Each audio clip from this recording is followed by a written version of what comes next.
Hello.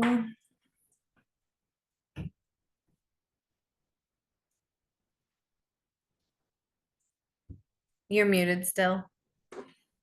Do you want me to screen share now or do you want me to wait?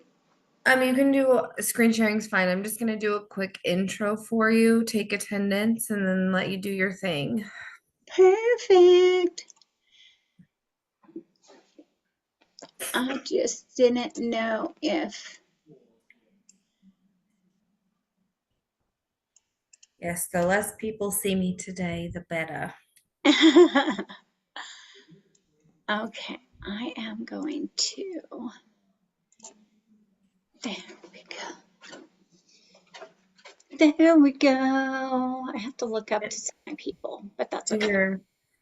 Your name says Tanya. I don't care if you I don't know if Thank you you. I care. will rename me. We're always Tanya's.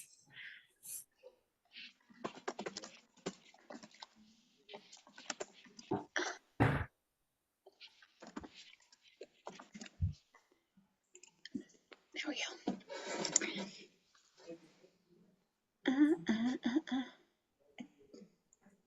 Thought we had someone in the waiting room. No, we did, and she disappeared, or he disappeared, Mason. Oh, they're there. They're back. They're back. Hello, Mason. So far it's only you, but it is 1 o'clock. So we're just gonna give it a couple minutes for people to jump in. Here we go. So leading today's class, Plan Your Future, is our fearless leader here in Southern Oregon, our team leader, Kari Imus. She is a great person to talk about planning your future with, and we like to encourage you guys to participate and share any wins and any questions you may have with each other. Because if you have the question, a lot of times somebody else has the question also. So, Kari, I'm going to stay on the next few minutes and just let people in from the waiting room. And then if you need anything else, let me know and I'll let you take it from here. All right. Well, that's awesome. Does anybody want to check in and share what's happening in your business real quick while we wait for a couple more to jump in? This is very interactive. I expect people to talk. Cameras on, voices to be heard. This is a fun class.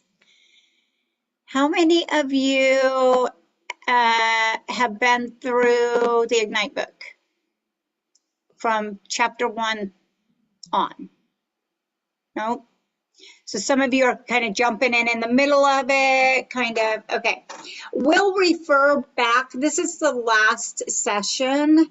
So there's a lot of referring back to stuff. So if you don't have these parts completed that we refer back to, no worries. I will give you the page number. You can flip to that page in your Ignite book and pencil in some things, some thoughts that you have. A little bit about myself. I've been in the real estate industry for 35 plus years. I've done every aspect of real estate that you can imagine: title, escrow, lending, sales. I've worked in wealth management. I've developed subdivisions up in Eugene. I've worked with top producing agents on their team as admin. And there's not a part of real estate that I haven't seen or been involved in at some degree. And so that's why I love the Plan Your Future, is because a lot of real estate agents get into real estate and they don't really understand the business side of the business. And so Plan Your Future, we get to kind of look at what that is and kind of work our way through that. So I'm such a tech expert. We're going to just kind of go through these real quick. Obviously, today's the final day of Ignite. Some of you will continue on and begin the session and go through the previous courses. Some of you will, throughout the course of your career, come back to these Ignite classes to get a refresher and to kind of learn again what didn't stick the first time. Many years in real estate has taught me that we extrapolate from these classes what we need in the moment and not everything that there is to learn from these. So I hope that you'll come back and take Ignite. There's you over and over and over again. We're going to be in your workbook on page 20.2. So if you want to go ahead and open that up, like I said, we will be referring to the book and going back and forth throughout it. And I like an interactive group. It makes this so much more enjoyable, and you get a little more out of it if you ask questions. So don't hesitate to stop me, ask a question, seek clarity. That's why I'm here today. So today we're closing out the transaction segment of the book. Like I said, looking back and looking forward, we will discuss a bit about finances and having a smart money business, the business side of the business, right? We will follow up from some of the previous sessions. And the most important thing, we're going to talk about how to get paid, right? Because we like money. That's why we're here. That's why we're here today. We want to get paid. If you don't want to get paid, you're in the wrong business. Go work with preschoolers. That's a lot of the same work and no pay. So we're going to get into it.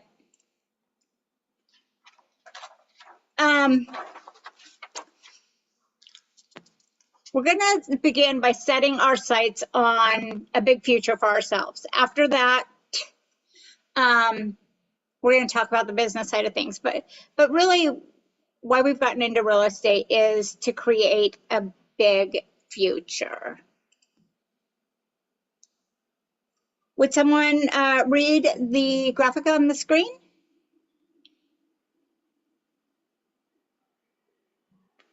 I can. Yeah. How you think matters. How you think in the beginning really matters.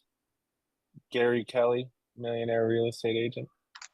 Good old Gary Keller. There's a line in the Millionaire Real Estate Agent that says, to have a better chance of hitting the target, aim high. Aiming high begins with thinking big, and that's what today's session is mostly about. Any thoughts on that quote? How you think matters. How you think in the beginning really matters. What do you think Gary's getting at with that? I can take a stab at it. Yeah.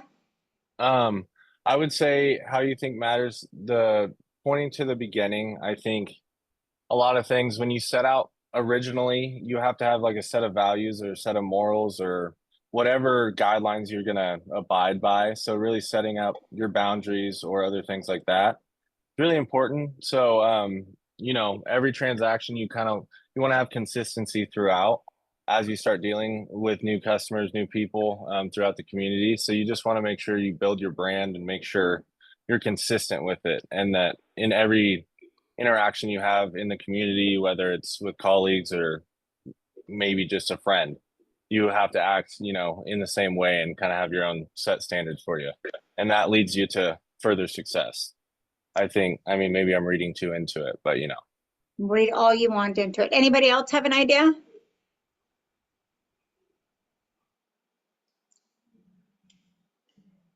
Carson, I think you really hit it on the head. When we say thinking matters, we're talking about mindset, aren't we? and how we come into the business, our mindset in the beginning matters, and then how we keep ourselves motivated and how we keep ourselves moving forward really matters, right? Throughout Ignite, we've talked about the importance of mindset, because mindset matters, not just today, not just during Ignite, it matters every day. Mindset has gotten me, and a refresh and framing of my mindset has gotten me through 35 years in the real estate industry. The market changes frequently. Sometimes it's up, sometimes it's down, sometimes it's good, sometimes it's bad, sometimes it's a buyer's market, sometimes it's a seller's market, sometimes nobody knows what kind of a market it is. And if you don't have a mindset and you aren't constantly building and feeding your mindset positively, it can really drag you down. So sometimes your mindset turns to doubt and disappointment or fear. And these are times to be aware of and quickly correct what's in your control. You control your mindset. Your mindset doesn't control you. Now, let's examine where you are now compared to where you were at the beginning of Ignite. Some of you, this is the beginning. So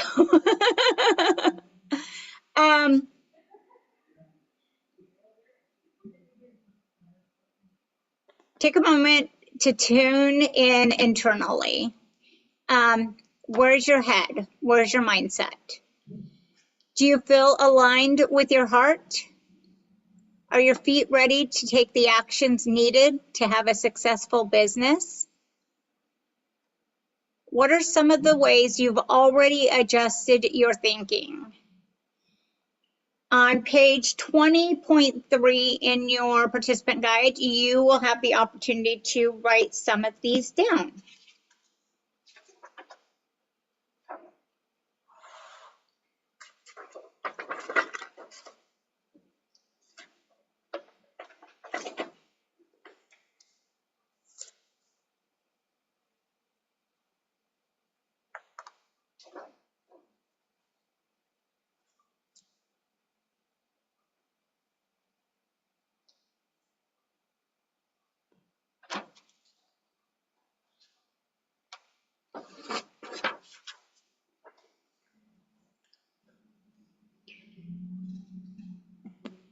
All right, so what are some of the ways you've already adjusted your thinking? Does anybody like to share? I can again. Carson gets brownie Something. points for participation. So, first thing that I would say, something that adjusted my mindset. So currently, I started in leasing and had a background in marketing and went to college, did all those different items.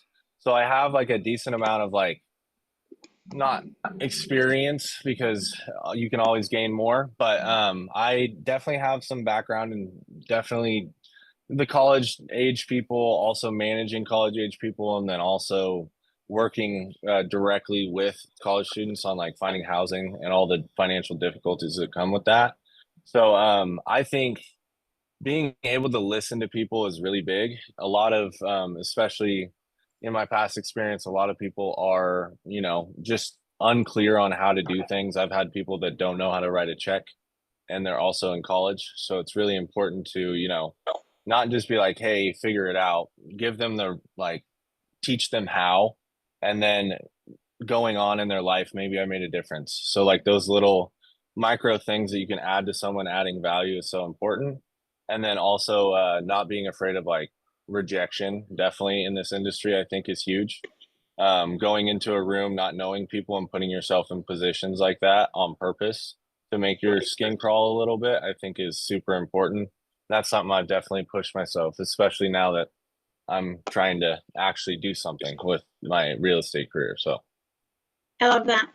Would anybody else like to share how what your mindset is, or any actions that you are taking or have already put into place?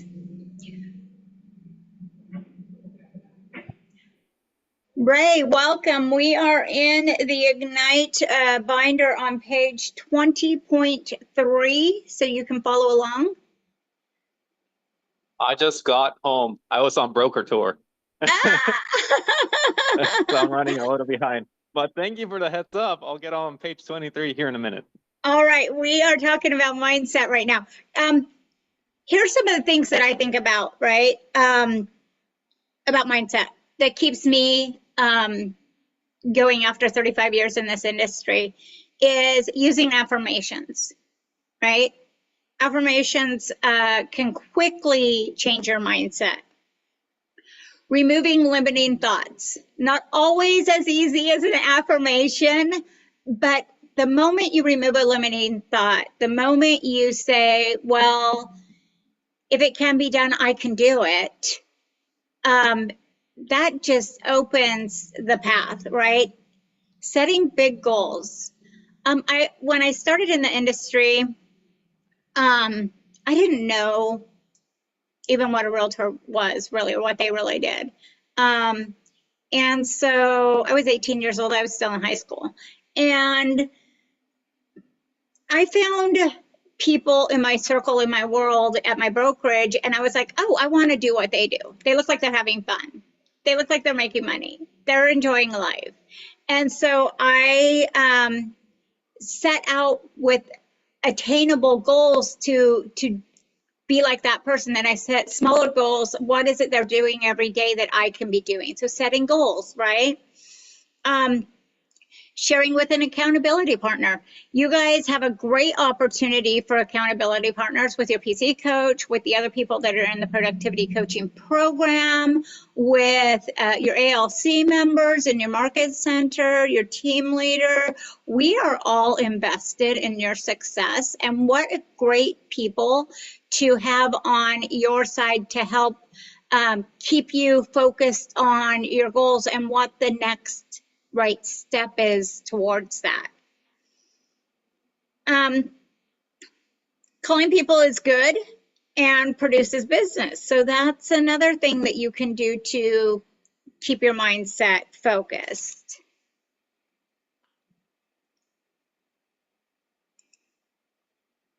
I'm going to see if this will let me advance the slide. There we go.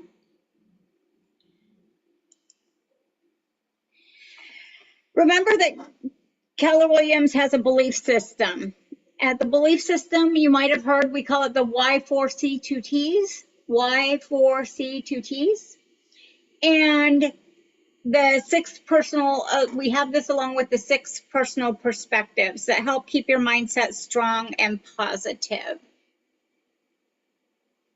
Y4C2Ts, have you seen this on the walls in your market center? Are you familiar?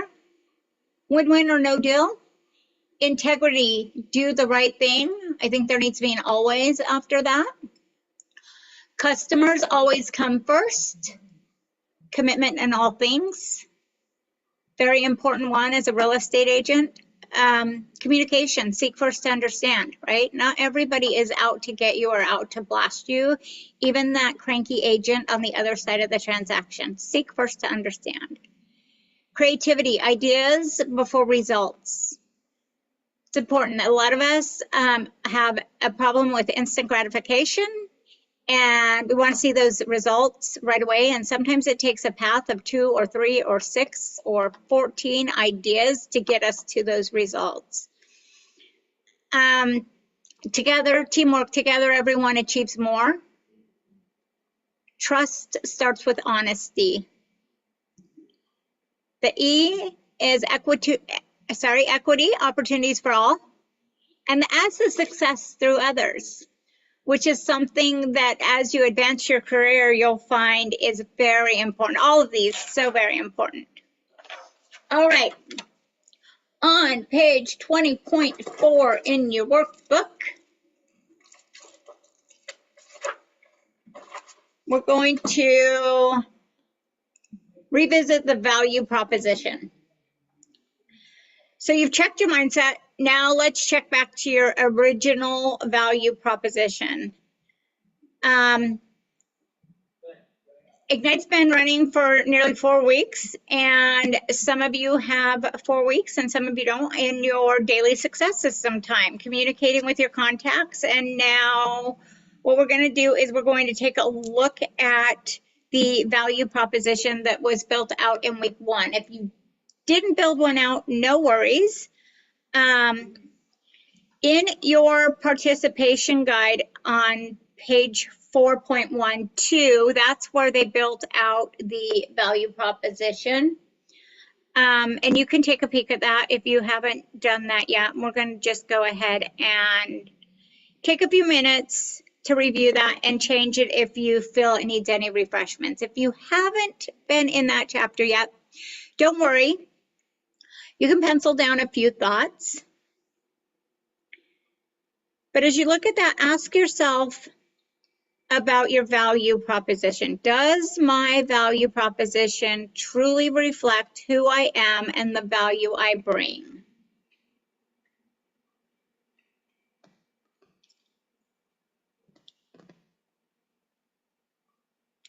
Am I confident in sharing my value proposition with my contacts? And if not, how can you make it easier to express your value?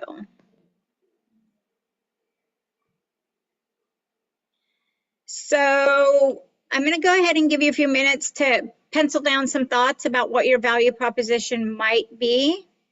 You'll have a chance to rewrite it if you haven't been in that chapter when you do that chapter. And think a little bit about what is your value proposition and can you easily share that with your contacts?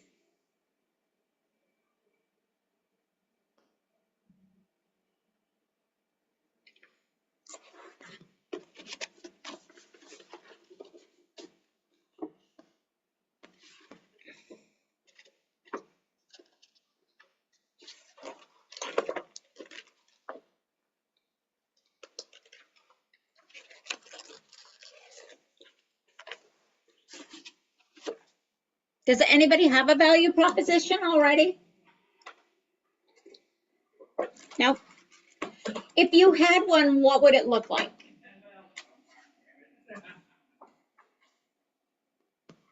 For me, I mean, like I was talking about earlier about the importance of adding value.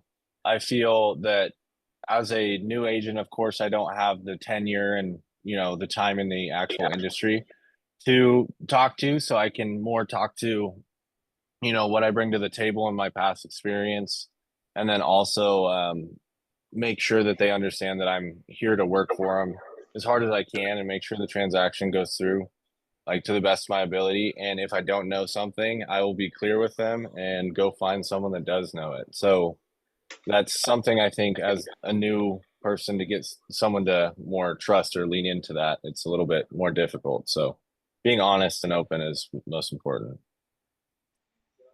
I love that. As a new agent, a lot of times we think of value as experience, right? And we think, oh my gosh, we have limited value because we have limited experience. I want to tell you that you are with the brokerage that gives you the most value of any agents out there. Your value is the amount of education that you have at your fingertips. Your value is that Keller Williams is the #1 brokerage in the world by agent count and by closed production. That's experience, right? You've got mentors, you've got coaches, you've got people that surround you, yeah.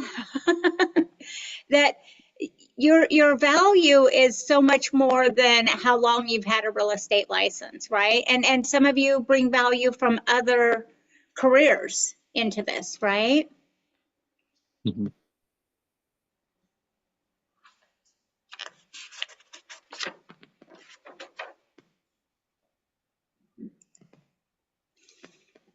Now let's look back at Ignite session 1. This is on page 116. You don't have to turn to it, but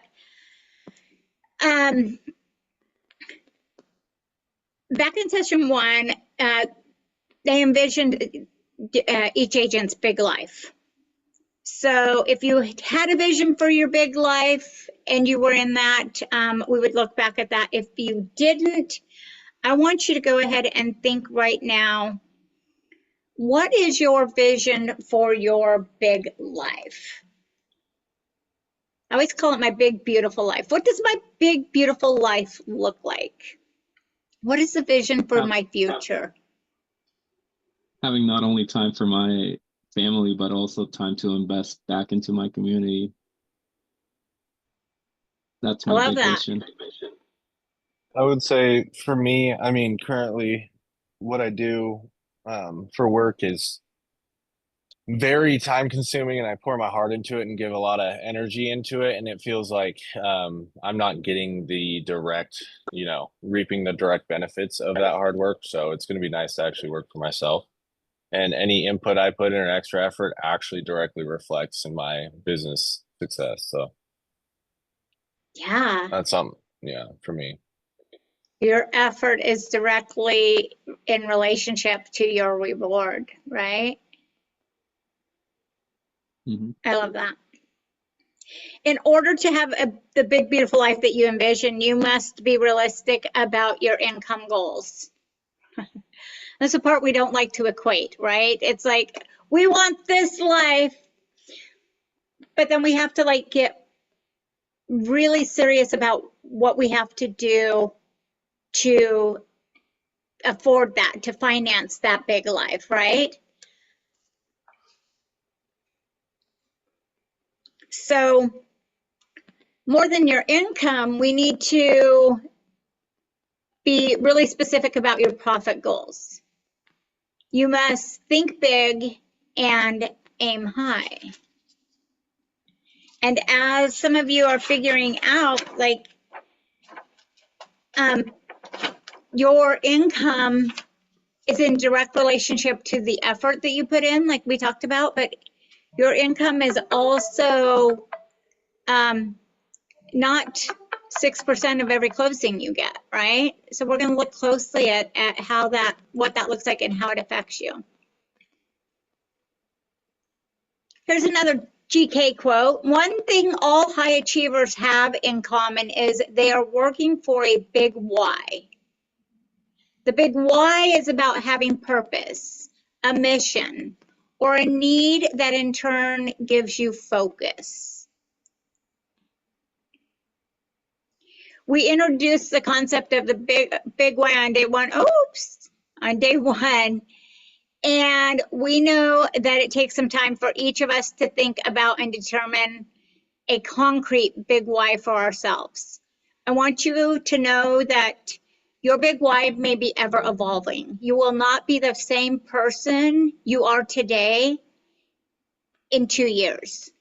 You will not be the same person you are in 2 years and 20 years. So your big why is ever evolving, but today your big why has to be so big and so desirous that it keeps you moving forward every single day. What have you strategized throughout the years? Where did you start? We're going to get to that. That's a great question.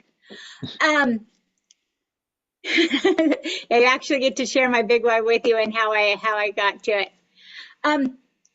As this quote states, it's your purpose, your mission, or a need that gives you focus, right? So focus is a really important part of your big why.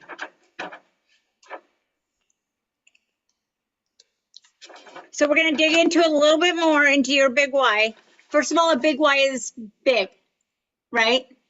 What makes a big why? The big why is big. It's as big and as expansive as you can think right now today. The second thing about a big why is it is important to you. It has to be important to you. And some of us try to be really gracious about our big why and go, well, it's important to my family. Well, it's important to my community. At the end of the day, we know that if it's not really at the core of you, it's not going to be big enough. It has to be important to you. The family, the community all benefit from it. But it has to be important to you. And only you have to know what your big why is, right? There's the big why that we know, and then there's the big why that we tell everybody. So it also has to be big enough to get you out of bed every morning and get you excited about being in a class, being on a Zoom, being in front of buyers, being in front of sellers, talking to investors, talking to your local lender so you're finding out more about the market, researching the MLS so you know the inventory. Your big why has to drive you to get busy every single day. Your big why brings you energy, focus, is the ultimate turbocharger, and is already present even if you haven't thought about it. Your big why helped you study for your real estate exam and prepare for the test, right? Your big why drives you to do the things that propel you forward. Your big why can be really big or it can be a small big, right? It doesn't matter, it's whatever drives you. Your big why should incorporate all of the people in your life and all of the good that you can provide them, but it has to drive you. Turn to your participant guide to answer these questions and write out a big why for yourself. Get clear on what matters to you and write it down. We are now in the workbook on page 20.5.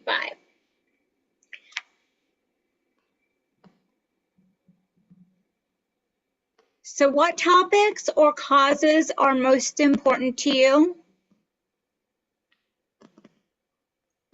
What gives you energy and fuels you personally?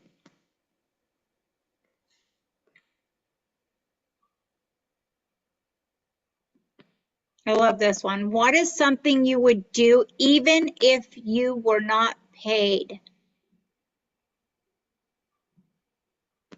Because you weren't getting paid to study for the real estate exam and you were not getting paid to study for those tests, right? What is something you would do even if you were not paid? What do you envision for yourself and for your future?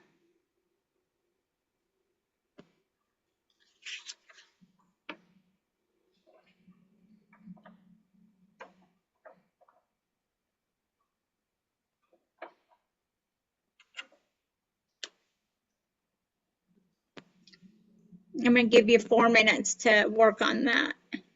So take your time.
Just a couple more minutes. Go ahead and keep working on that.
All right. In order to have a big life, we all must have a big why. Our big why powers our big life.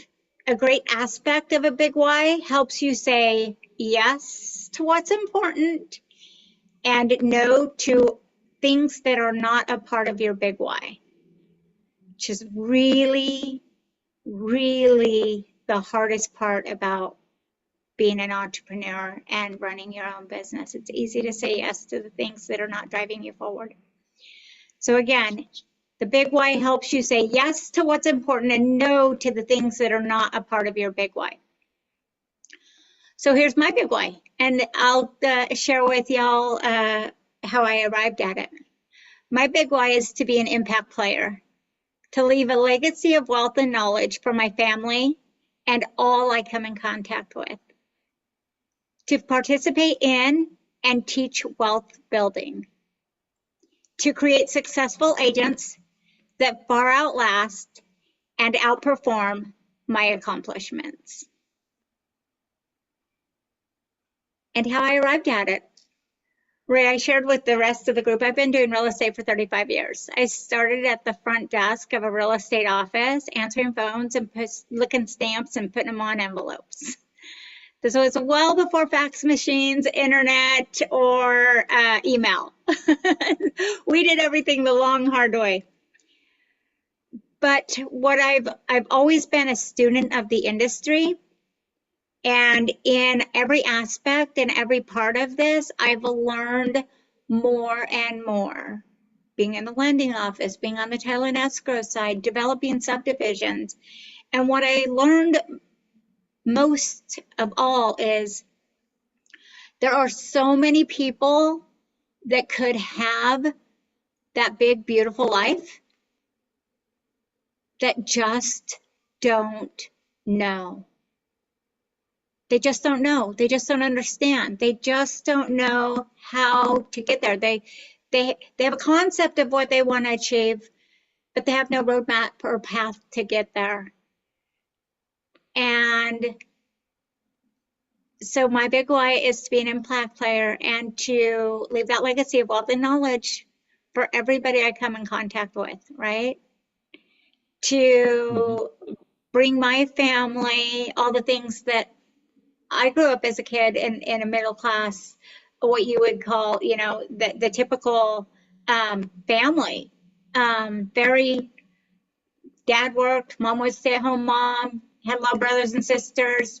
From the outside looking in, it was great. We had everything everybody wanted, right? But from the inside looking out, we were never given the knowledge of how to replicate that or how to build bigger lives for ourselves once we were out of the nuclear family component.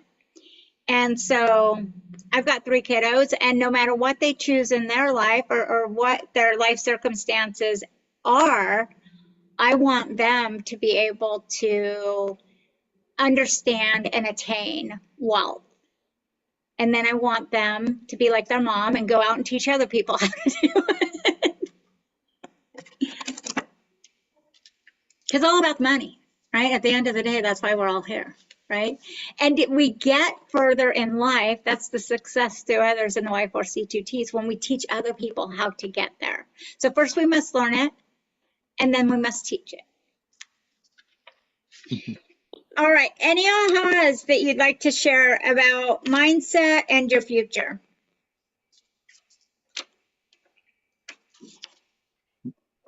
My mindset's just strategizing my wealth to invest back into my community. That's it. I don't have anything Love it. else. Love it. Well, we're gonna talk a lot about the future right now. All right, 20.6 in your workbook. We are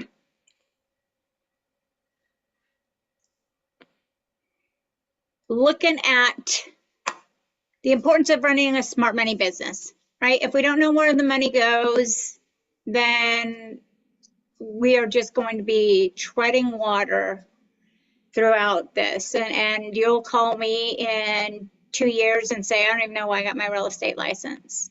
I'm not getting ahead. So we're going to help you get ahead today. We're going to help you understand. The state is the business behind the business, right? Who loves accounting and keeping business books and orders? Yeah, me neither. Oh, right. We're sending all our work to you.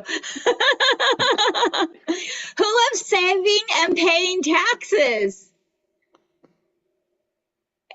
Do ya? Oh, I tell ya. strategize a year in advance. Right, if we can Maybe- all just duplicate you. I'll tell you, I do not. I do not. It's Yeah. not my favorite part of the job, but it is the necessary part of the job, right? You're a business owner now. Congratulations. And if you don't I've been one. understand your business, at least to the small degree that we're going to cover today and hopefully beyond, people will take advantage of you. And we don't want that. Mhm. We want you to know your business and understand where the money goes and where the money flows, right? So what many people lack is money management skills. And a lot of times we do that because money's a taboo conversation in the households we grow up in, right? So let's begin with some financial knowledge. Don't worry, I'm not an accountant or a CPA. I'm not going to talk to you like you are. This is going to be really easy to understand info here. Remember your 6 big jobs. Your 6 big jobs are, first and foremost, and the most important, is to lead generate, capture, and convert those leads to appointments. If I don't teach you anything today, I'm going to teach you this. That is your job. You are a lead generating machine. You are capturing leads and you are setting appointments. The more appointments you go on, the more closings you will have. Fact. It's not magic, it's math. The second core component of your business is to present buyers and sellers and get an agreement. To present to buyers and sellers and get an agreement.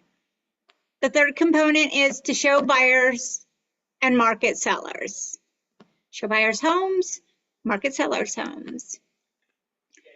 The fourth component is to write and negotiate contracts. The fifth is to coordinate the sell to the close, right? Go through the process, coordinate everything, create success. And the sixth component of the 6 core competencies is to manage the money. We've been learning a lot about 1 through 5, but let's return to them right now, just to number 6, manage the money. You're going to get paid for all of your diligent work. at some point. It will pay off. You're going to get paid for all of your diligent work that you did to help your buyers and sellers transact the business. And that's what you're here for, after all, to get paid and to develop a big business for yourself, right? Nod your head. Say yes. Say yes. It's important to remember that getting paid in real estate industry is different than a salary that you've gotten before, right? It's different than collecting a paycheck where they've already taken out the taxes. The check you get upon closing the deal is not to be put in your pocket. It's not to be spent on your marketing. It's not liquid at this point, right? That money that you earn at the end of the closing still has work to do. There will be expenses to pay and the ever-present taxes that must be saved for and paid every quarter. Who remembers where the commission goes?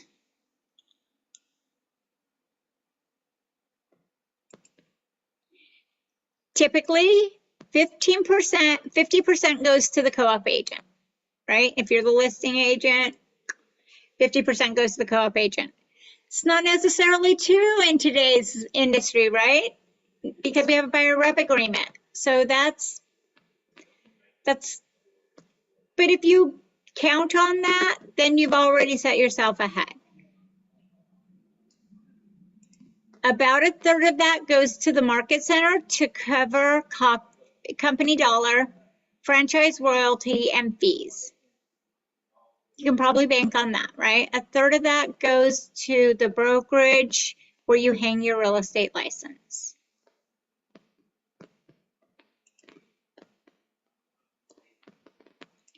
Roughly another third goes back into your business to cover marketing, operating expenses, signs. Hopefully at some point you don't have to continue to buy signs, but sometimes you get a big piece of property or a commercial building and you have to buy a specialized sign for that. Your car, your phone, and anything else that you need to conduct your business and grow your business.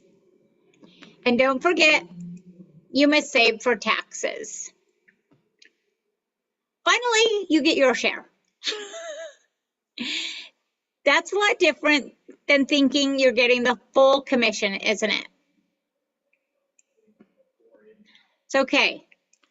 The more closings you have, the more dollars you have. The higher end homes you work yourself up to selling, the more dollars you have. As we've told you before, it's an important habit to start right now to always put away money for your taxes first, right, Ray? There are many stories of highly successful agents who didn't have a habit and ended up with huge tax bills, huge penalties, and were unable to continue to conduct their real estate business because they didn't feed the pig first. Yeah, right. Don't do crypto with your commissions. That is a bad idea. I've met people who ended up owing taxes for the year at millions because of their fees. 35 years in the industry, I've seen some really great agents lose their businesses because they went and bought a new car, had several trips to Mexico, and did not pay their taxes. Don't get caught up in that. Do not get caught up in that. Do not do crypto. I'm going to stay out of that conversation.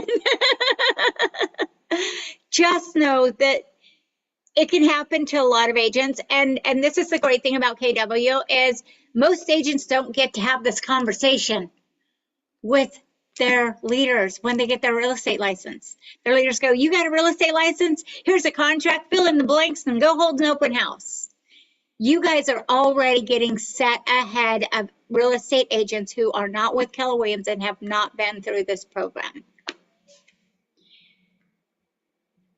It's a good time to remind you that KWU has a course called Profitability and Agent Financials. If you are a money person and like to look at spreadsheets and dollars and all of that fun stuff, I recommend when you are closing more than 6 transactions a year, you start looking deeper at KWU financial classes. All right, let's look at an example. This is the interactive part, guys. I want you looking, I want you sharing, I want you thinking out loud here. These are 2 different scenarios. A transaction closed by solo agent Jessica Campbell, where her share of the commission is $9,000. So we're on page 20.08 in your guide. Go ahead and study these 2 scenarios and answer the questions. And we're going to review them together. So, in scenario 1, Jessica has $9,000 of commission. Is the $9,000 profit or income? Income. Income. That's why we call it GCI. Here's a real estate term, and this is an acronym that not all realtors understand or know. GCI, gross commissionable income.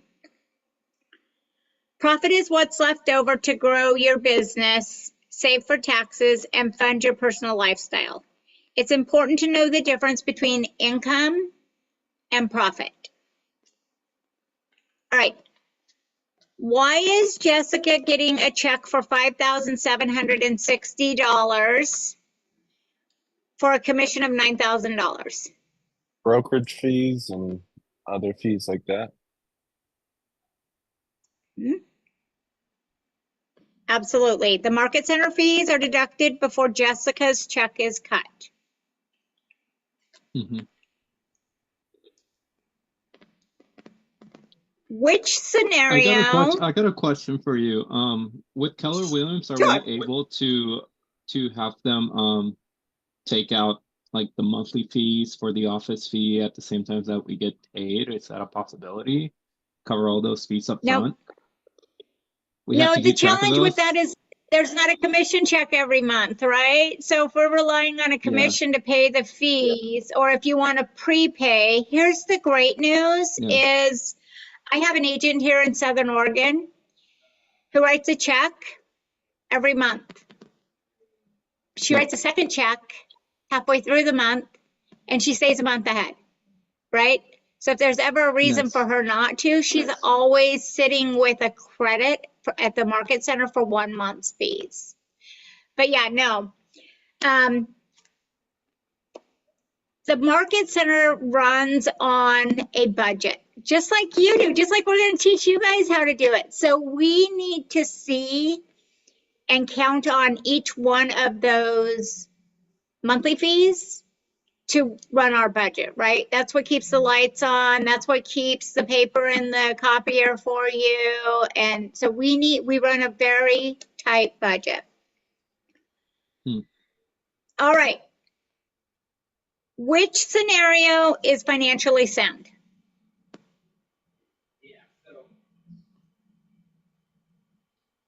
Left or right? Definitely the right. All right, the second one. Which scenario has the most steps? The right one, right? The second one, right? It's a lot of work. It's a lot of work to be financially sound, but it's also a lot of work to go to court and say, explain why you haven't paid your taxes, right? It's a lot of work to go up against the board of realtors or to talk to your team later and explain why you can't pay your association dues and fees, right? It's easier work to do the work than to have to go and explain why you have not. So what makes the second scenario financially sound? Planning ahead for like unexpected changes, like in case you have to have a personal expense that, breaks your budget. Being able to, put those things away ahead of time allows you to not even think about it, not even worry about it. So Sure. What else makes it financially sound?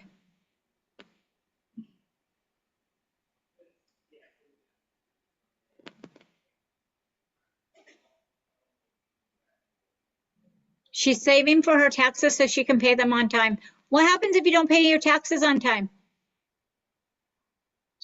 They assess fees. Guys, Worse. like $500 a day, right? Like they Yeah. charge you to owe them money, right? If that's money you have to come up with. If you don't delay and aren't delinquent, you don't have to pay additional fees. That's more money in your pocket. Mhm. In this scenario, Jessica is saving 40% of her income for taxes. And we know this may be a little high. It's best to talk to a CPA and find out what your specific income and deductions requires you to save. I think I heard Ray say it, some agents pay quarterlies. So they pay a lump sum 4 times a year, as opposed to having to come up with a big, large amount every year in April, right? Another great conversation to have with a CPA. Manage it, make it manageable, put it into bite-sized pieces, save. There's also conversation about, which we won't go deep into today, is should you be an S Corp or an LLC or a sole proprietor? How do you protect yourself from huge tax bills? You need to talk to a CPA about financial planning. All right, I think this is my favorite Gary Keller quote. Who will read it for me? money Money is is good good. for the good it can do. Money is good for the good it can do. Each of you that shared your big why wanted your money to do something for your community, right? That's the good your money can do. That's what he means by that, right? Now that we have a clear understanding of the importance of being financially sound, let me ask, what is the purpose of business? We talked about it at the beginning. I miss when you talked about it, but just to take a whack at it, I think that purpose of business is to connect people with goods and services, of course. It's a lot of people don't necessarily know what is available, and being a resource and connecting people to other things that they may want, or it either can be something preference, something that helps them in their everyday life, or it can just be something leisure. So it's just the function of moving ideas around to different people. That's good, but why spend money on a real estate license and go through all the education and pay association and realtor fees? And if you could do that for free. It's profit. So are you saying, oh, just for the money? Yeah, but It's profit, right? You have the money to do good for your family and your community, right? Mhm. That's why we're all entrepreneurs here, building our own businesses for our own wealth, right? And that's why Gary says money is good for the good money can do. What good will you have your money create for you? All right. Let's explore the differences between income and profit. You guys already sound like you get it, but for the sake of the reading material, we're going to break it down really, really simply here.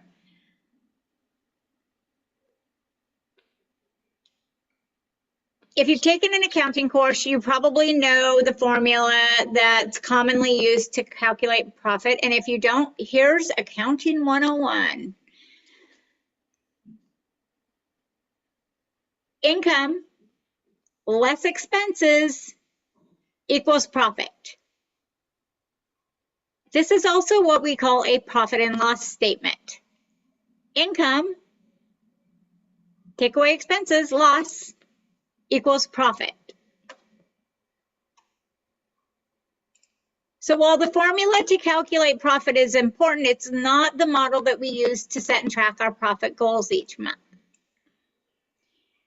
Instead, we ask ourselves the following strategic questions in your participant guide.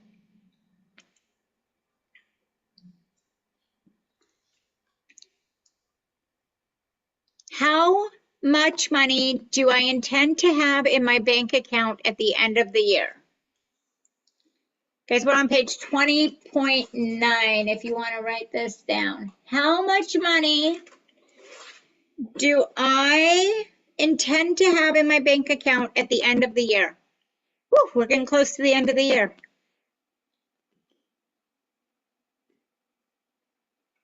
I hope it's a couple $1,000s more than that's in it today, right? How many homes do I need to sell to achieve my profit goal?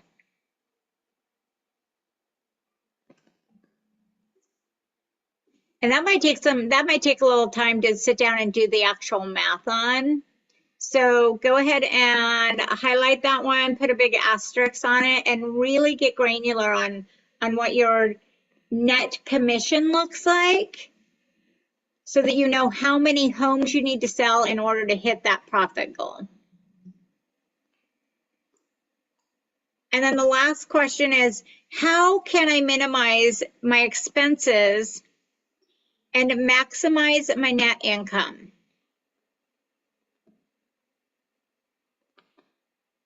You want to know what I did at the beginning of the summer?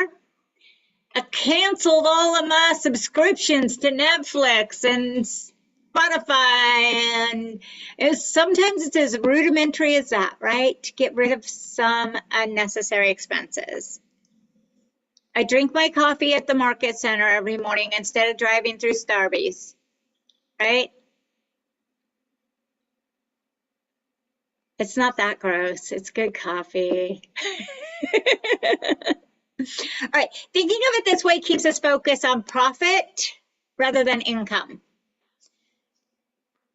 This is a big lesson. Profit is where we need to put our focus on. Thinking of it this way helps us also think about, where does real estate income come from, right? So we're clear, we're going to think about, where does real estate income come from? Then we'll get granular on the profit stuff.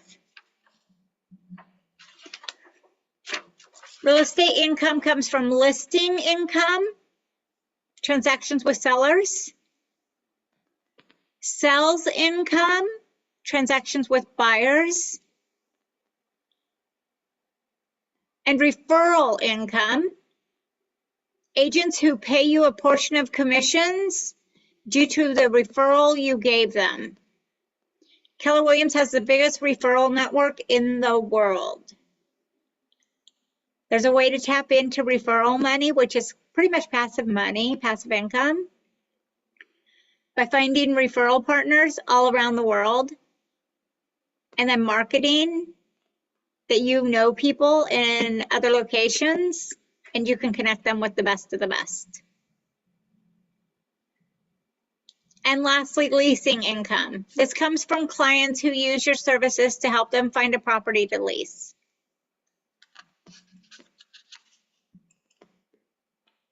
All right, now let's talk about expenses.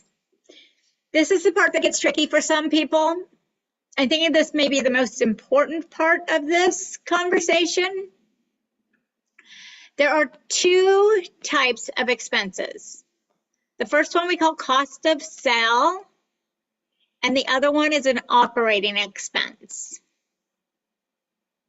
Cost of sale expense only occurs when you have a transaction, right? So your split with the market center only occurs when you have a transaction. Operating expense happens every day of your business that your business is in operation. So an operating expense would be your monthly market center fee, right? That's going to happen whether or not you close an escrow.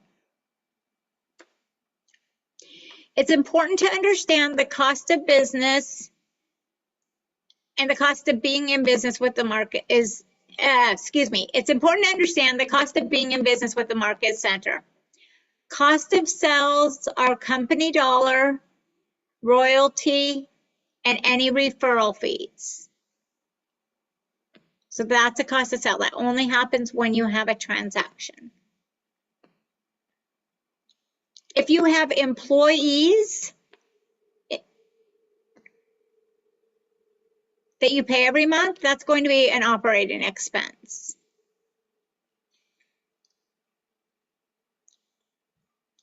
These expenses can fall into cost of sale as well. If you have someone who is paid on a per transaction basis.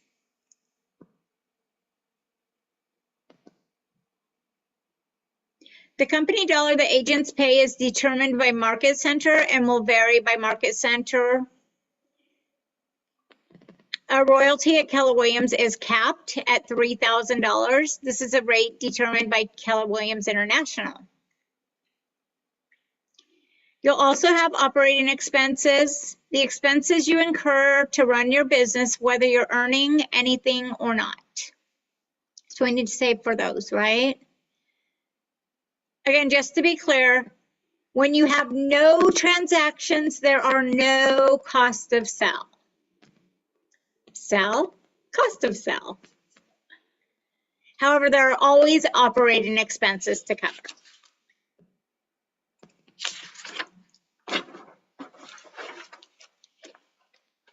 All right, page 20.9. In your participant guide, you'll see the checklist of best practices of having smart money business. This list is a great way to put yourself on the path to ensure your financial well-being. You may be able to check off the first item on this list, given your experience now in determining your big why. Right? We did that. You might want to dig deeper after the call and figure out your big why, but we have some understanding of that. Go through the list briefly and talk about the importance of each item together. So let's talk about setting your personal and business budgets. How do you set a budget if you don't know how much money you're going to make?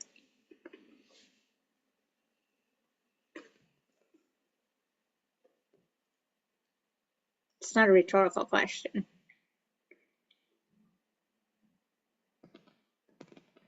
If you're not making any money, how can you budget it?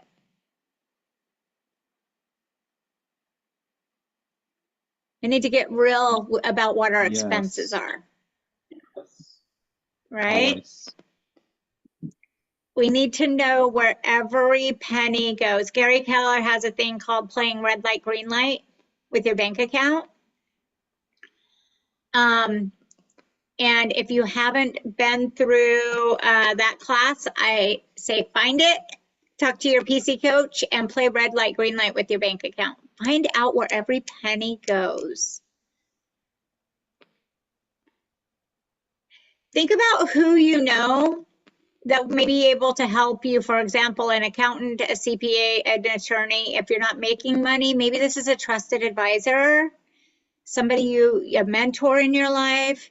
It could even be the MCA of your market center. They look at financial books all the time, and they are a resource for you to sit down and look at your financials.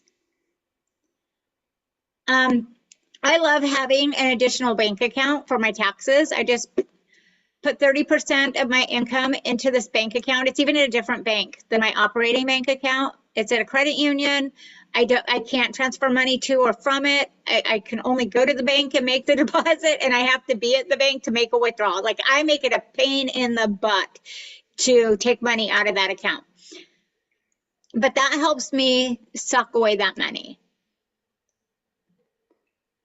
We do have the MREA chart of accounts, and that's just kind of a basic spreadsheet of money, your flow of money and different accounts that you have, so you can chart how much money is in each account. Again, the MCA can help you locate that. Purchase and download tax accounting software. I think most of us probably already have some sort of accounting software on our phone, or can easily download, like a TurboTax or a, what's the other one? There's the little quick guide to your credit score. Even that one will do some light bookkeeping. And most banks, in the banks themselves, have some sort of guide where it shows you where you're spending your money. Like, 20% of this went to dining out, 30% went to gas. Like, have you looked at that? Do.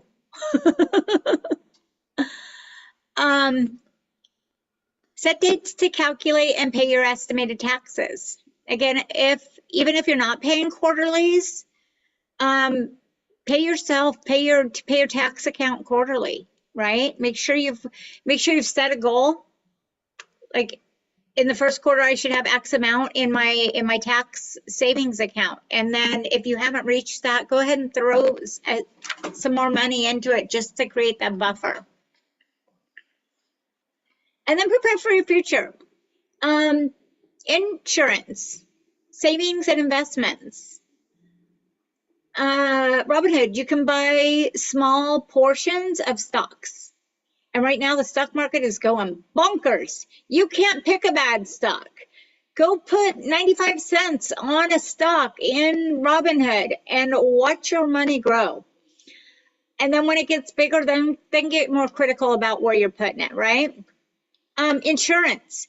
Insurance is a way to create a investment. You can draw against insurance should you need to. Insurance is the unknowing bank that we should all have. Savings. There's interest-bearing savings accounts out there. Another one that's not on here is CDs. CDs are a fantastic financial way to put your money aside. It's like a savings account. You cannot attain your money for a period of time, and then it grows interest, and then after a period of time it comes back to you and you're able to access your money. It's just a long-term savings account. Certificate of deposits, CDs. It's like throwing your money in a savings account, except for you're not tempted to go move money from savings to checking to use it for something.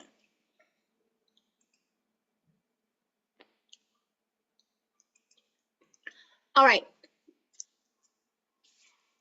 Think and act the wage you want before you earn it. Average is as average does. Good is as good does. And great is as great does. What you do is who you become. What are your thoughts on this quote?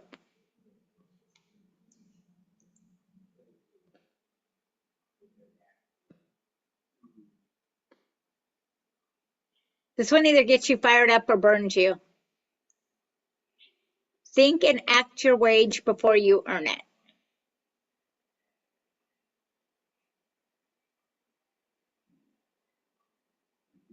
Raise your hand if you want to earn more than $100,000 next year.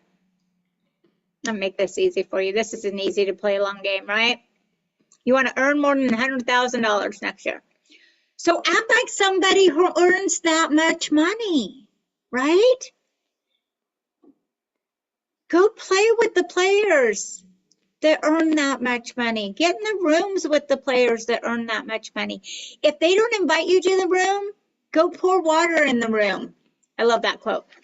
If you're not invited into the big rooms to be with the big players, serve in the rooms where those big players are. And Start having conversations with those people.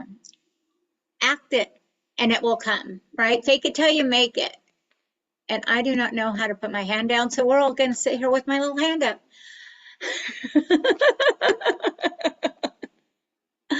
Ah, love this. All right. In order to have smart money in business, you need money. You don't intend on making average money or good money. You've had jobs before where you've done that. We're here to make great money and do great things and live your big, beautiful life.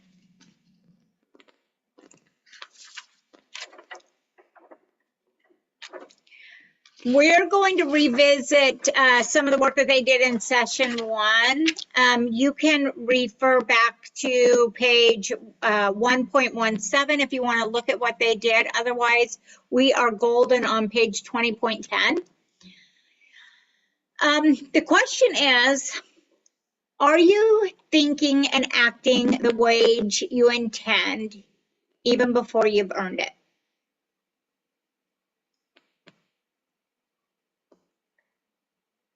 Are there any changes you'd make now after working on your success systems and learning much more about the real estate sales business?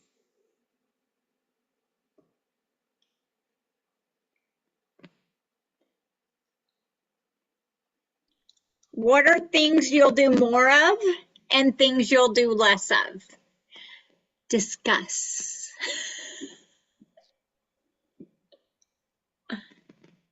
What are things you're going to do more of? More discussions a day with different people.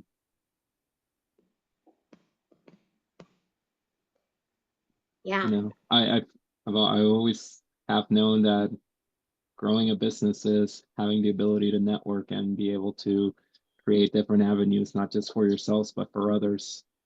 And if you can do that successfully while uplifting others, it's only an avenue that you can keep riding for the next, well, lifetime, I guess. Yeah, there's two parts in this business, really, right? There's the building the relationships, and then there's the facilitating those relationships, right? Mm-hmm. There's no work to be done if we don't have relationships to be in, and if we don't, and by having more relationships, we have more work to do. The more we do, the more bread we make, man. Yep. All right.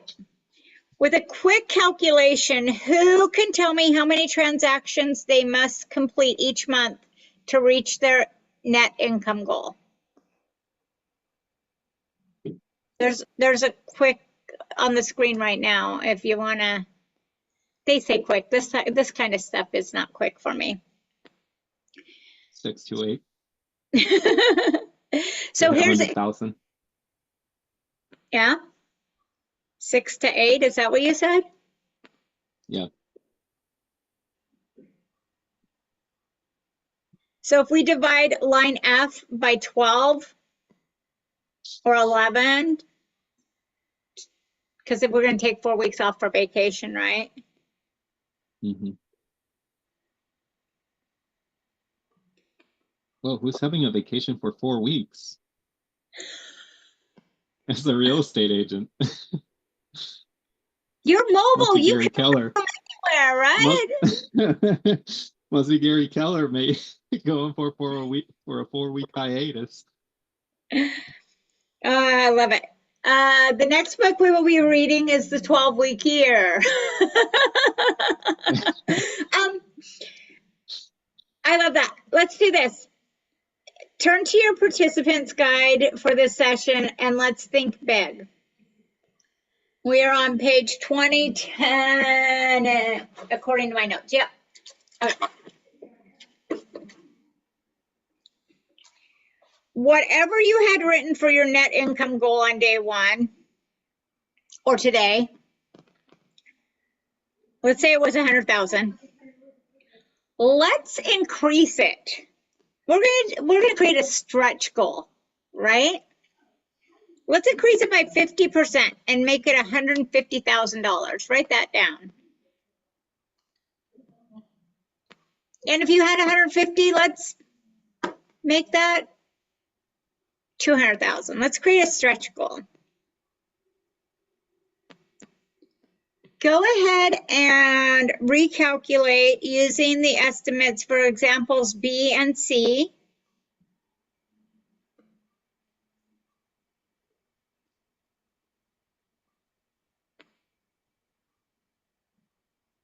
And we're going to get to a stretch goal.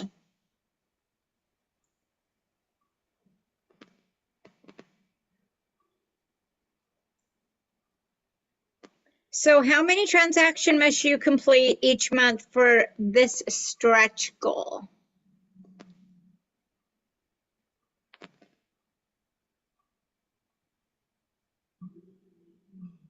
If we were doing 6 for set goal,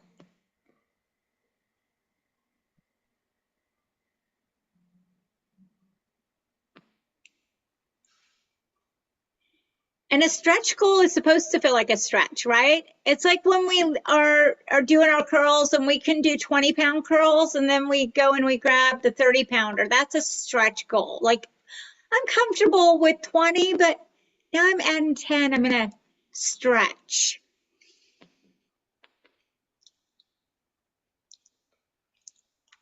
Do you think that is doable?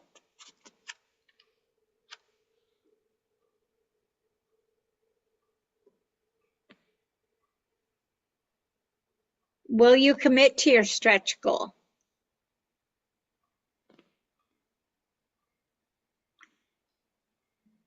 It's surprising how increasing it by 50% does not take much more effort. Because you're still doing the lead gen, you're still in the conversations. This now becomes a conversion topic, right? You don't have to necessarily do more. You just have to do the same better, right? Or do more better, do better more, do more better. You don't have to do more, you just have to do better. All right. Woo! How are we doing on time, guys? It's 2:20. Just so I can understand page 20.10. Yeah. If we want to profit 250K, company dollar royalty cap business expenses amount to 50% of that 250K. So we're left over with 125K. Company dollar, they're using in their average 15%, which is company dollar royalty and cap is actually going to be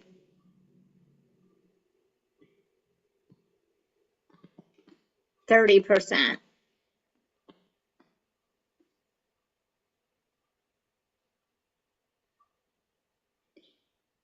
And your business expenses are probably not going to be 35%. Your business expenses are probably going to be closer to 15% right now, unless you guys are just leveraging the heck out of your business right now, which you shouldn't be at this point. So, and then you'll get your total gross commission is your total of your profit goal, your royalty, and your business expenses. So that's your total gross commission income goal. And then you'll know your average commission amount based off of your median sales price in your area. So right now I've got agents with an average commission amount from anywhere from $6,000 to $25,000, depending on what price point they're selling in. So you'll know yours just based on historic facts and what price point you're in right now. And you can grow your average price, your average commission amount, right? By focusing on bigger fish. Right? Do more better. Do less, more better. something. All right. Woo. All right. Now that you have a fair understanding of real estate finances, like I said, I'm not a CPA. We're not going deep into real estate finances. There's actually a class that's real estate finances for agents. Great class. Recommend it. Not today. Ray, maybe for you in about a week. Now that you have fair understanding of real estate finances and how to have a smart money business, we're going to discuss how to get paid, right? First, talk with your market center administrator, your MCA. That's Tanya for all of us now. Or your productivity coach. Your team leader or your tech trainer on the process. The process is simple. This is how you get paid, right? I'm going to oversimplify this for you. You close the deal. Escrow pays Keller Williams. You complete a transaction in Command. All the paperwork is approved and you have completed your commissions tab. You get paid. That's the process. Super easy.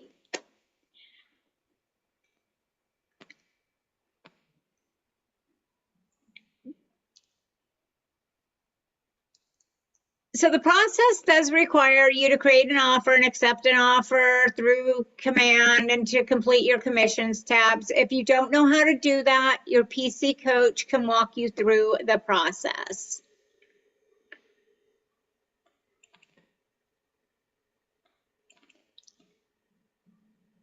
All right, we're going to move on to success systems. You've been spending hours on your success system, and in a minute, we're going to discuss your wins and your opportunities. I hope you've been working your success systems. These success systems are integral. If you're not doing these, I highly recommend you make it a habit. Who's filling this out? Every day. Yeah, If because you're I joined the not- team, so I have leads. If you're not, print this out, stick it next to your computer on the wall so you see it every day. What's your number one job as a real estate agent? Leads. Generate leads. Generate leads. Work the leads. Set the appointment. Right? Lead gen, set the appointment. Lead gen, set the appointment. You get good at that, the rest will follow. It's just like the first time you played a sport. They didn't put you out on a major league field with bat in your hand and put you up against, a great baseball player. They said, this is a bat and this is a ball. And now you're going to go run. And you're going to run every day. And you're going to run every day. And then we're going to teach you how to catch a ball. We're going to teach you how to catch the ball. Then we're going to teach you how to throw the ball. And you're going to run. Every day you're going to run. Lead gen is running. Every day you run. You make it to the majors, what's the first thing they do at practice? They run. They run. They still do it even in the majors.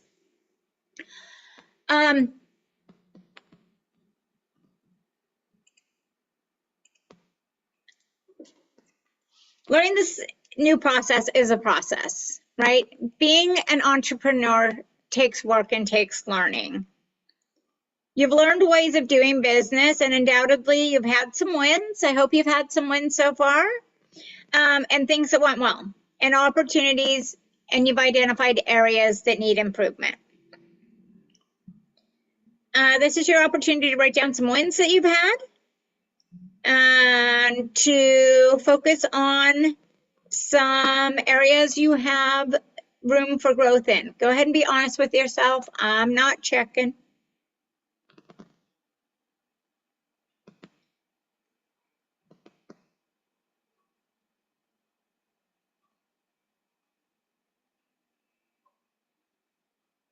So if you've identified areas where you can use some growth,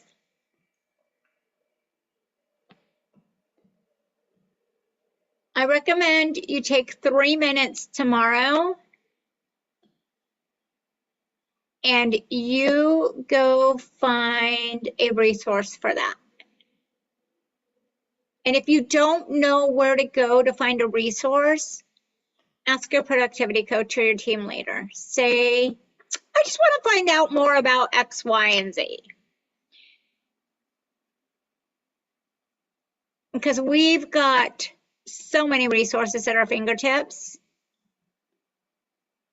And if it's, the phone weighs 1,000 pounds and I don't like to cold call people, I don't want to be annoying to the people that already know me. Like, they know I got my real estate license. I've asked them 5 times if they know.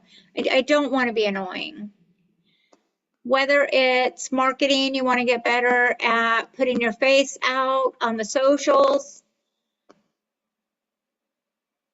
If you've identified a way that you can improve,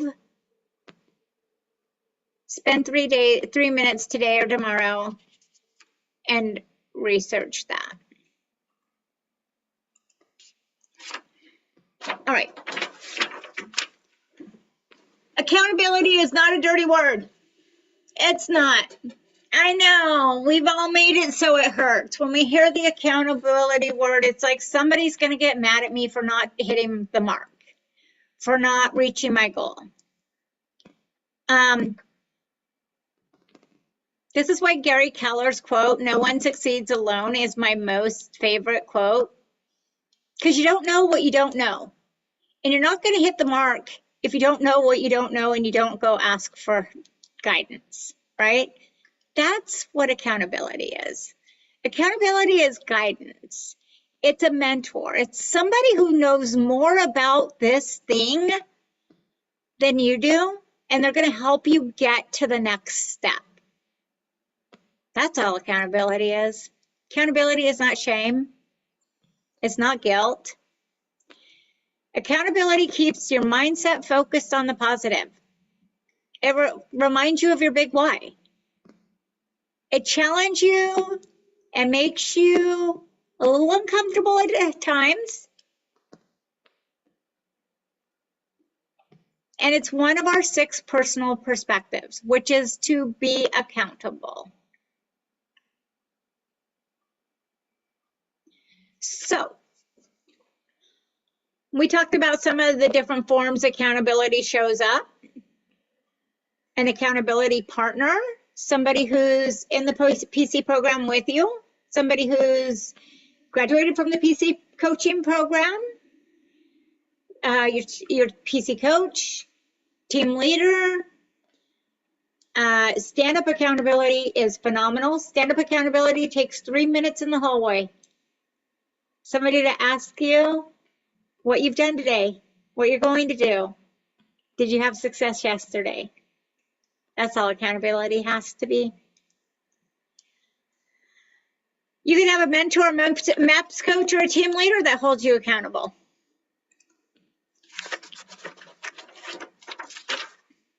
All right, when choosing an accountability partner for the future, choose a partner who is comfortable with discomfort. Somebody like myself, who lives in the uncomfortable every day. Your PC coach. Don't choose somebody that's just going to tell you what they want to hear. Somebody who asks you how you're doing and you say, "Great, I saw the game last night on TV," and they go, "Fantastic," and they let you walk off. That's not an accountability partner. That's a buddy. An accountability partner is going to ask you about your business. It's going to check in on what your goal was and check in to see if you're doing the things to hit your goal. And find out if you need more resources in order to do the things that you need to do to hit your goal.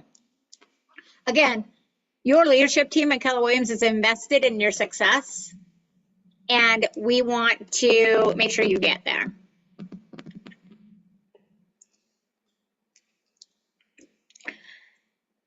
An important part of accountability is coaching, but there's also tools that we have to help keep you accountable. A 411 will help you set your priorities, your yearly goals, your monthly goals, your weekly goals. Look at your 411 daily. Who has a 411? Nobody has a 411. Who went to business planning clinic?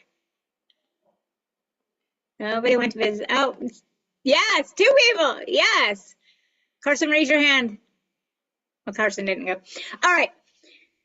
A 411 is simply this. A 411 looks at your priorities. So your yearly goal, and then your monthly goal, and then the 4 weeks of the month, right? 1 year, 1 month, 4 weeks. It should be called a 114 in my brain, but my brain works backwards. So what is your goal for the year? What are you going to do each month? And what are you going to do each week of each month to get to your yearly goal, right? And there's actually a little sheet that will help you fill that out. We talked about your number one goal, your number one job is lead gen. Do you have a time blocked out on your calendar every day to lead gen? I do. From 10 o'clock in the morning to 12 o'clock in the afternoon, every day is my lead gen time, but I don't call it lead gen because that's icky to me. I call it friend making time. It's my friend making time. I call people that I might know, that might be an acquaintance, that somebody said I should talk to, and my script is hello. Hello. You don't know me. I'm Carrie from Keller Williams. I thought we could talk. You might know me. You might have seen my Facebook posts. I've seen you liking my stuff. Whatever for each individual person, but my script is hello. And my lead gen time is called friend making time because lead gen time makes me sad, but I love to make friends. You can also call it money making time. You can get it in your calendar. If it's not in your calendar, it doesn't exist. There's a book called The One Thing by Gary Keller. Him and his team wrote that book to keep you focused on the one thing, your one thing. The thing that by doing it will make everything else not important or not necessary. You'll find best practices to protect your time and maintain your energy in that book, The One Thing. If you're not a reader like me, it's available on Audible, and you can even get Cliff Notes for it and just read the highlights. But write that down in your book, 411 and The One Thing.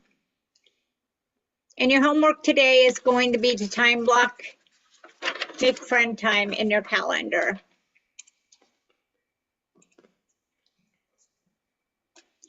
All right. Any other thoughts on your accountability systems? Any takeaways from that?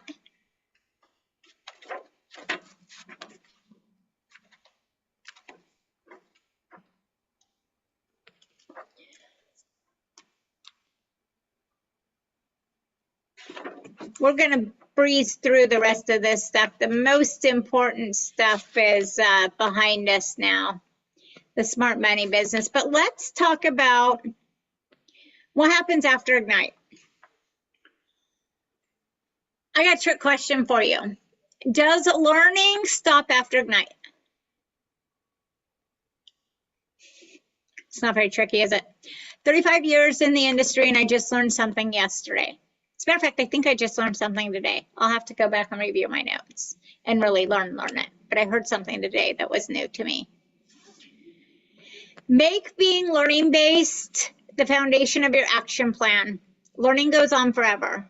The more you learn, the more you can teach. The more you teach, the more you can change people's lives and be an impact player.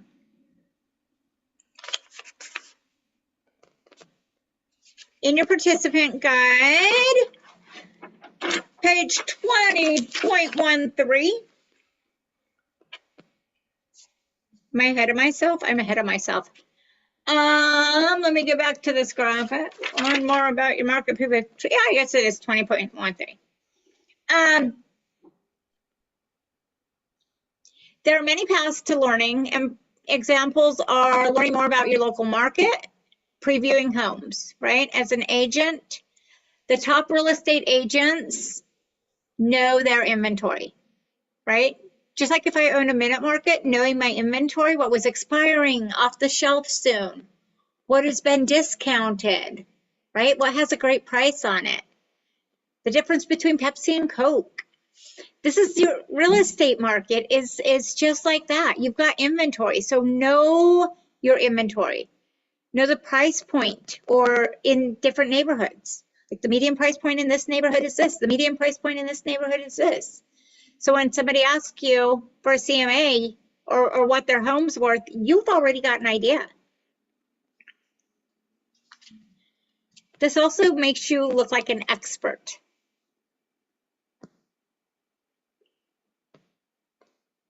Have you guys been learning more about your market already? Has that been some of the work you've been doing in PC coaching? Yeah. I've been trying to learn more about houses. I have a background in remodeling, and I studied a little bit of architecture into the U of O before dropping out because I got paid really well for going into remodeling. But I'm trying to reach out to architects in the city of Eugene to see if I can collab with them and just kind of learn hand in hand of what the history of each home is. I love that.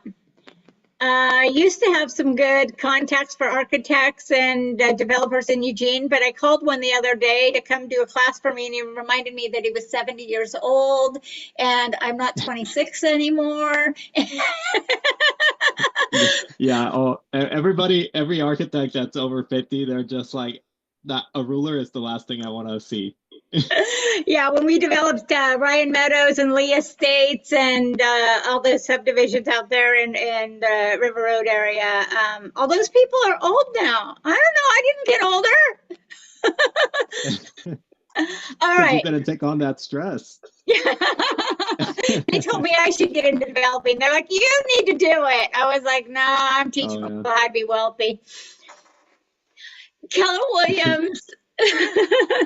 Keller Williams holds 2 large trainings every year. Who knows what they're called? They're in the book. They're on the screen right there under events. Family reunion and mega agent camp. Oh my gosh, you guys, if you've never been to a family reunion or a mega agent camp, that should be on your goals. That should be one of your goals for next year. Family reunions in February, so that might be a little close, but talk to your team leader about how maybe you can get there. Mega Agent Camp is in August, and that may be more attainable. These events are the best. And it's not just about all the networking and fun and partying that happens after the classes. It's really the rooms that you get to be in with the top producing real estate agents in the world. And you get to hear firsthand from them how they got to be where they are. And guess what? A lot of them started with no experience in the real estate industry. A lot of them started in their communities and they didn't grow up there. They didn't have a sphere of influence. They knew nothing about their community. They were like, I'm just going to start real estate and I don't have a sphere of influence. And they figured it out. Great news is it's all figure outable. The other part of that great news is most of the people that figured it out are just a phone call away for you. You can get in the rooms or on the phone or in the Zoom with all of these people. You have a question, there's somebody that can answer it for you.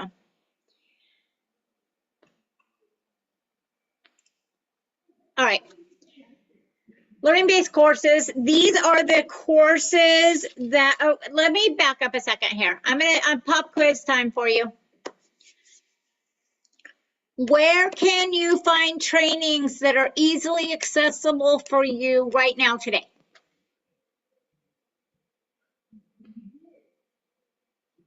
It's really hard, I know. It's really hard. Do all of you know where your market center is? Have you been there this week? Do you know there's a giant calendar on the wall in the training room with all of the education on it? Place number 1. Place number 2, there's an email that goes out every week. Do you see it? It's called your Market Center weekly email or something. That has all the upcoming classes events in it. Your Market Center has a back office Facebook page where it posts all upcoming classes and events.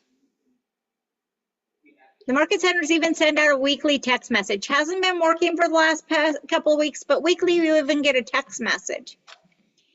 And there's a calendar with clickable links that is shared with you at the top of every month. There are 5 places that you can go at any given moment to attend a class. And there are classes almost every day in our Market Centers. There's also webinars and video resources and tools through the Keller Williams platform, through your Connect. So if you want to learn something, there's always access to more. And the more you learn, the more you'll do, the more you'll make. So let's talk about being learning-based.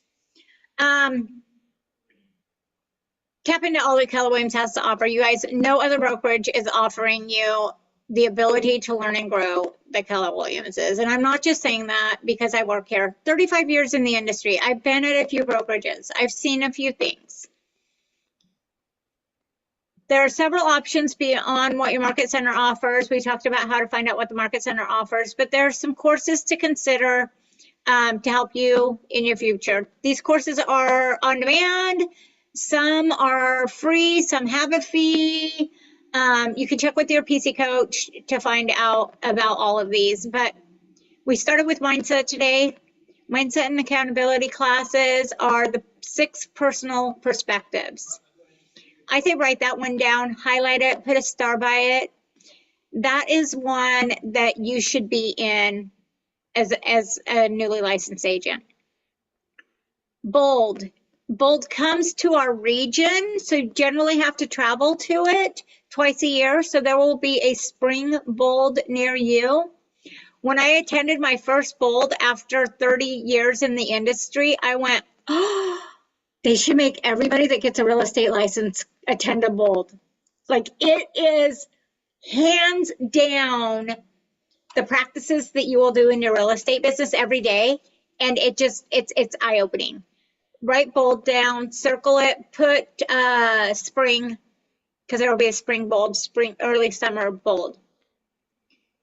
Quantum Leap's another one. But I think if you do 6 personal perspectives and Bold, like, do it. Those are great mindset classes. Command, there's command classes every week, right? The first and third Thursdays at 11 a.m., there's a command class you can attend via Zoom from the comfort of your home. No pants required. Do it. Learn command. Learn command so you can use command at a high level. You'll thank yourself for it. Your team will thank you for it when you grow a giant team in the next couple of years, and your bank account will thank you for it.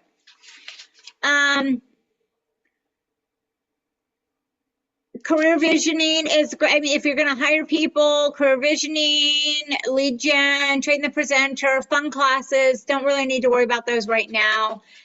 Diversity, equity, inclusion. If you're a geek about real estate, and Lorraine, it sounds like you might be geeky enough to, oh my gosh, everybody should do this. Everybody, this is not just about diversity. You're telling me about geeking out. I've been trying to get into that commercial class for KW, but it's $3,500, so I gotta save up. We gotta get you a mentor to get you into there. The Color of Real Estate. The Color of Real Estate is based on this book, The Color of Law. And The Color of Law talks about housing changes. And I know you had to study this to get your real estate license. So it goes back to the Jim Crow laws. It goes back beyond that. It talks about housing segregation and why and how housing was built and financed. It goes into the creation of subdivisions and why subdivisions were created, home ownership, back to, I don't know what the earliest dates are, but like back to like the early 1900s, maybe even earlier than that. The creation of FHA financing, like the color of real estate is what they call it in our education, but it's based on this book, The Color of Law, and it's freaking amazing. I think every real estate agent should understand why and how real estate looks like it does today and how we got here. Oh, fuck. All right, I geeked out on that way too long. Plan for learning. Did I skip a slide? Nope. All right. We're going to take a few minutes to build out your learning plan for the next 12 months. No, we're not. No, we're not. You're going to do that on your own. And you're going to do it for the next 30 days. The December calendar is coming out soon. November's calendar still has a couple weeks on it. I would like you to make a plan to attend your APM or team meeting. I would like you to make a plan to attend the next contracts class or command training. If you'll commit to those 3 things, APM, contracts, and command training. The little things that we do in our business right now, the education that we give ourselves right now, is going to set you up for success when you're busy. The great news is we're going into the winter season, the cold, dark winter, where there's not as robust of a business to be had, right?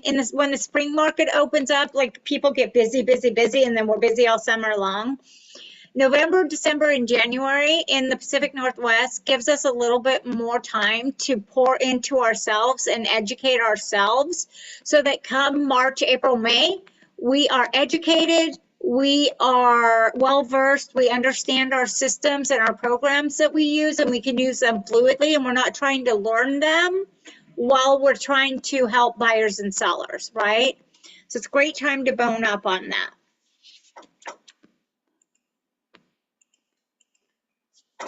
We're going to skip ahas because I just want to get this, power through this. I talk a lot and I'm very long-winded, and we've got 10 minutes. I'm going to wrap this up hopefully in the next 10 minutes for you.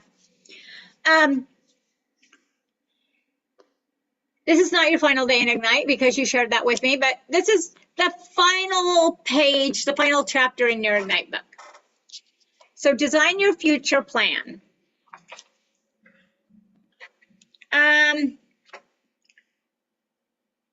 Keller Williams' mission is to build careers worth having, businesses worth owning, lives worth living, experiences worth giving, and legacies worth leaving. Ignite sets you on a path to build your career worth having and your business worth owning. Your path does not end here.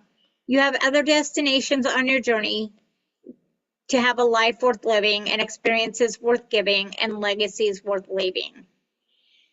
And I'm gonna bet some of those things played into your big why. They definitely play into mine. So after our time together, do you have a picture of what your life experiences and legacies might consist of?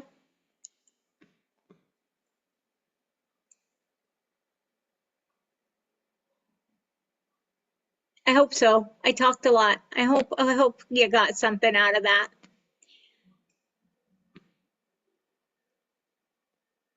Did we help create a more clear picture of what your big why is, about what your vision for yourself is, and a path to get there? And who can support you along the way on that path?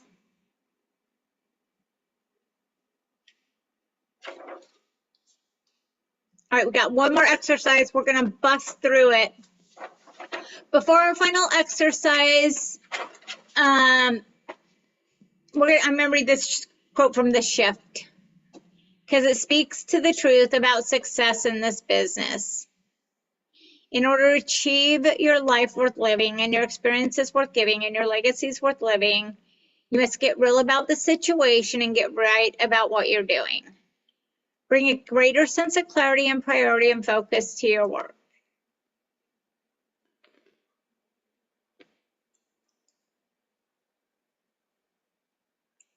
All right. This is how we design your future. We create the value proposition. We understand what our big why is. We have a profit goal. We understand the number of transactions that will get us there. We create a smart database. We run a smart money business. We have accountability partners, coaches, mentors, teachers, people that ask us the questions, people that can direct us to the resources. And we keep a learning mindset.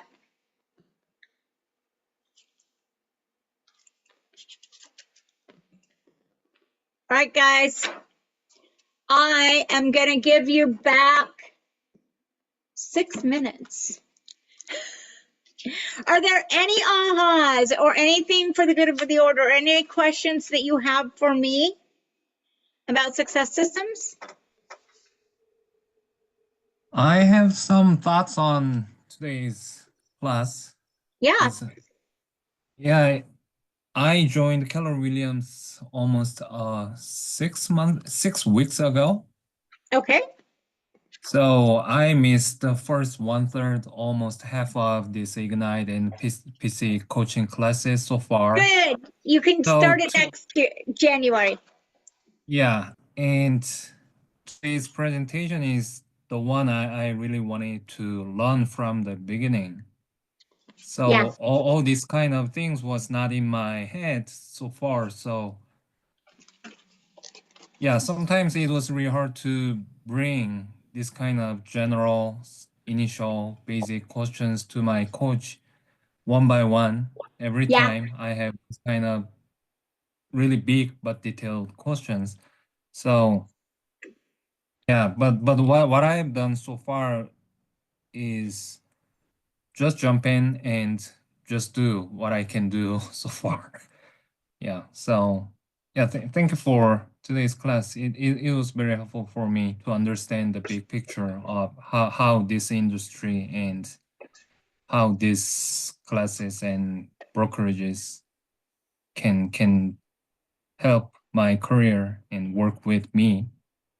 Those kind of thing. It was very helpful. Good. Well, and I'm available. Here's the great thing. We're a network of offices at the Experience Brokerage Network.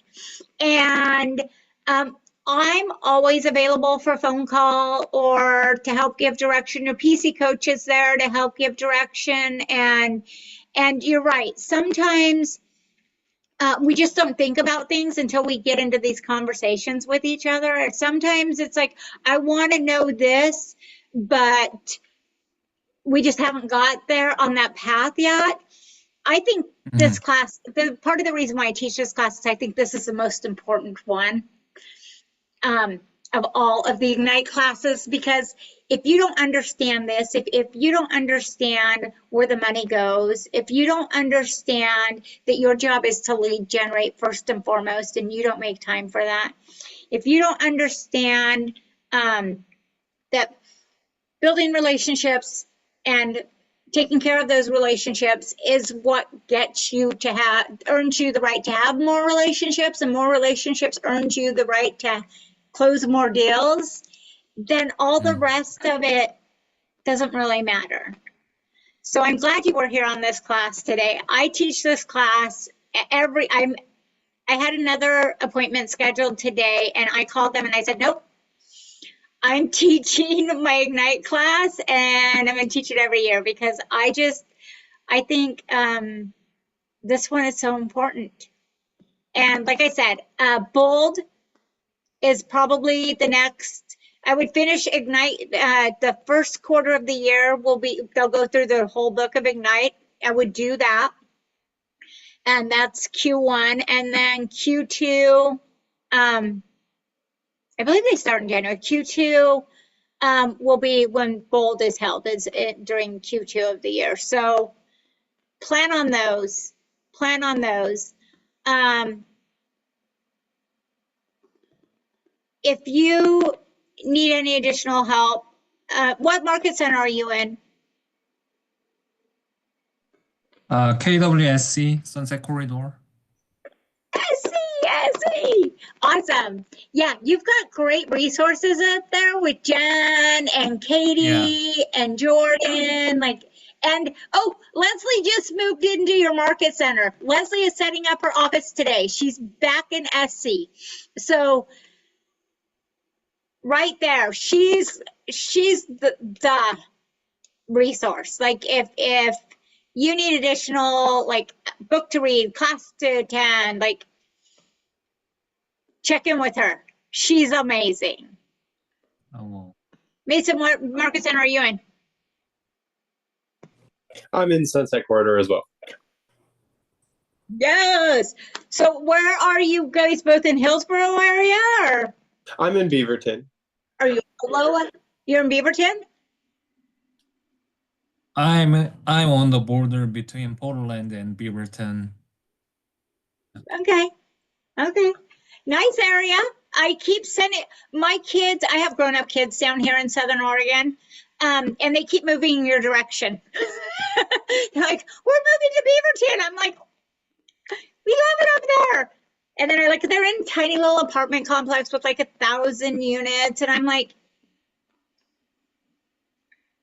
I could get you a 3-bedroom house for the same price you're paying each month for that apartment. They just don't want to stay in Southern Oregon. They want all the things that your area has to offer, which is great. But yeah. Any other questions for me? No, thank you. Anything else? Absolutely. Thank you, Mason. Could you please let me know your email and phone number on the chat? Yeah. Let me stop share. Now I know how to put my hand down now that I'm not sharing anymore. Let me drop in chat. There we go. Open. When you say my name, you pronounce it phonetically. So it's K-R-E, I'm us.